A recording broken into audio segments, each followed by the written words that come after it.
Welcome to Hope is Here, bringing hope to those struggling with life's difficult situations. Welcome to Hope is Here. My name is GregJHorn, and just came upon a wonderful book recently called True Stories of People in Recovery, Finding Healing from Life's Hurts, Addictions, and Compulsive Behaviors. And friends, I know that all of us know someone, or maybe it's even been your own life, that has just suffered because of addiction or maybe compulsive behavior. Well, I've got good news for you today. There's going to be hope for you as we're going to be talking with the author of this wonderful book, True Stories of People in Recovery, Shirley Luckadoo. Shirley, thanks for joining us today from Salisbury, North Carolina. Thank you so much. I'm just delighted to be here and to share about the book. Well, I love when an author that writes a book, they have experienced a lot of the things that they've written about, and just from seeing your background and helping in recovery with Celebrate Recovery Ministry and starting some other ministry of yourself for 17 years, man, you've seen God do a lot of healing with people through just various types of addictions, haven't you? Oh, yes, I have. Anywhere from substance abuse of any kind, but also things like food and other things that we can get ourselves addicted to. We are addictive personalities, some of us, and so we can find ourselves something to get addicted to. The world itself has lots of things, from our televisions to our phones to lots of things, in addition to what we call substances. It's just very prevalent in this culture. Well, I was reading one of the testimonies that quite often a wound that leads to addiction later on as an adult, it can be even teenage years too, but quite often even it doesn't happen to adult. It usually starts with not dealing with something from our past. Have you found that to be true with a lot of the people that you've worked with over the years? Yes, I guess it's almost universal. People have hurts that come about in early childhood or even later into adulthood, but so often it happens to us when we're children, and people are not aware of it. People don't know how to deal with it. People just want to push it under the rug, and it just festers, and it's like a wound. Unless it's treated, it's going to eventually cause a lot of damage and a lot of pain and a lot of struggle. And so that's true in the mental health area just as it is in the physical body area. Well, one of the things that I really liked, sometimes I'll skip over the forward, but this one, before I even got to the forward, you had a nice little powerful story about the cover on your book, and it is a great picture, and share a little bit of how God worked in even just the cover of this book, True Stories of People in Recovery. Well, we were trying to figure out a cover, and the publisher suggested something, and she also said, well, take some ideas and pass them around with the people who are in your Celebrate Recovery meeting. So we did. The actual cover is of a young woman who is in recovery herself. She was at the beach for the first time after having spent some time in a recovery center and was actually working there. And the picture just seemed to show the joy of recovery. And so when we presented that, it was an overwhelming choice. People really liked it, and so that's what we ended up using instead of lots of others that we thought, professionals might have designed, but we just liked that one, and so did our audience. They voted overwhelmingly for that picture. And she's still in recovery, and I hear from her regularly, and she's a beautiful young woman today, thanks to the healing power of God. Well, speaking of that, from your experience, we talked about 17 years, and is faith in God a major factor in addiction prevention and or recovery?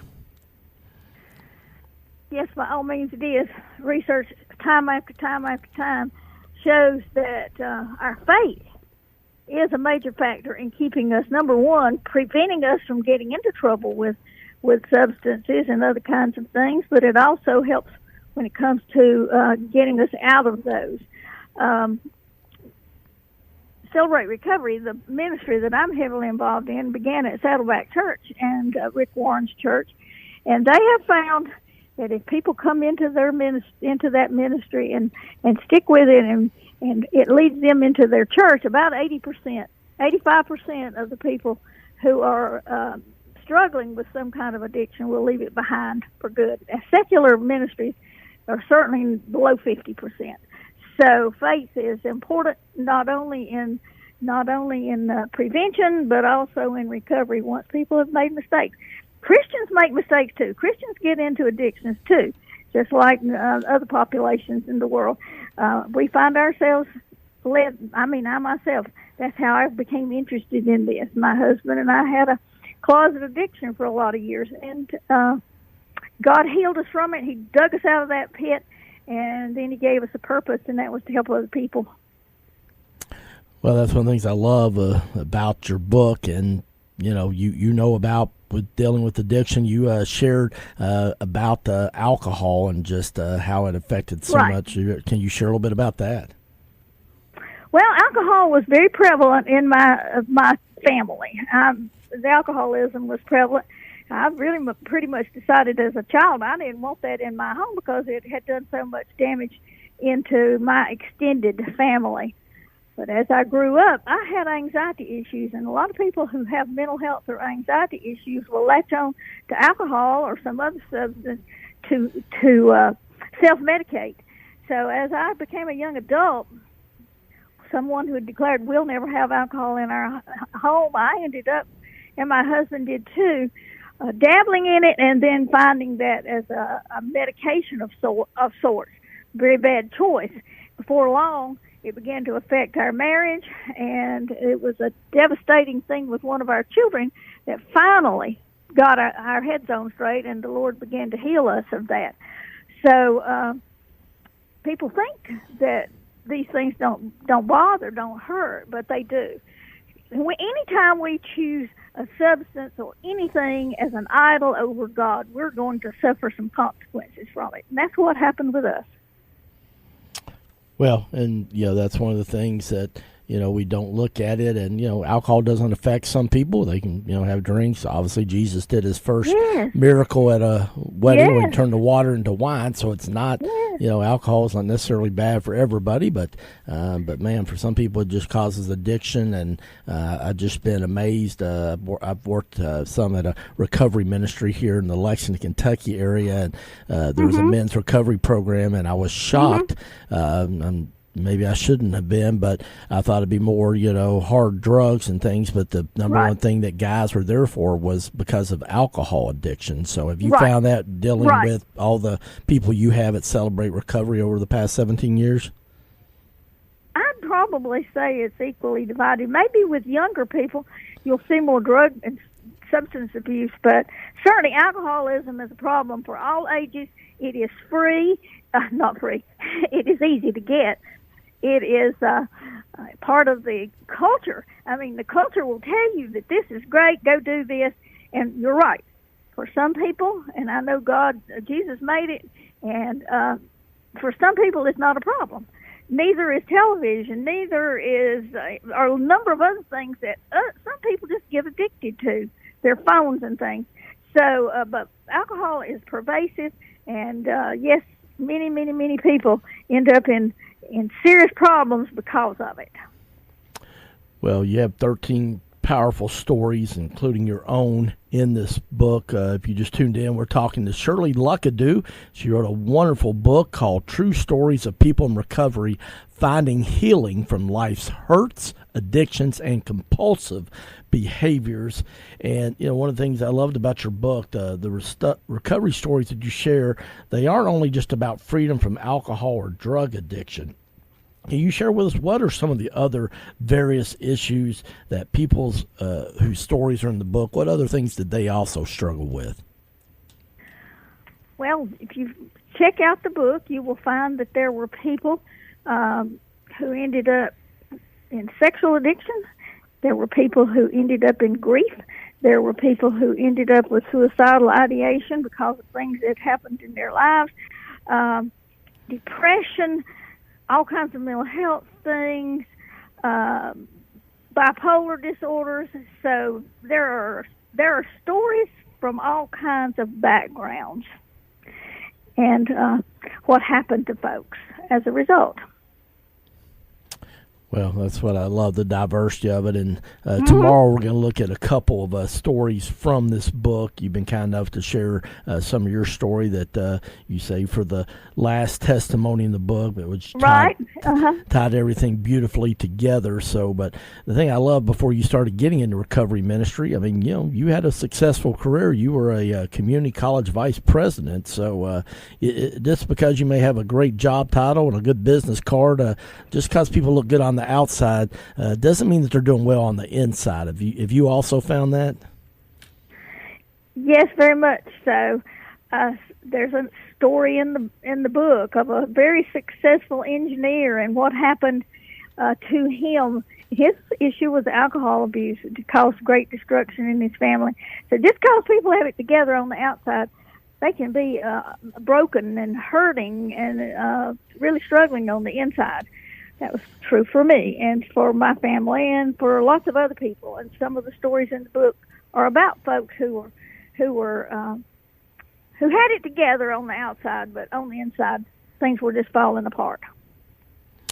Well, one of the things I've learned, I got into ministry in a little bit later season of life, and the thing I've learned over the past 20 years that every family is dealing with something.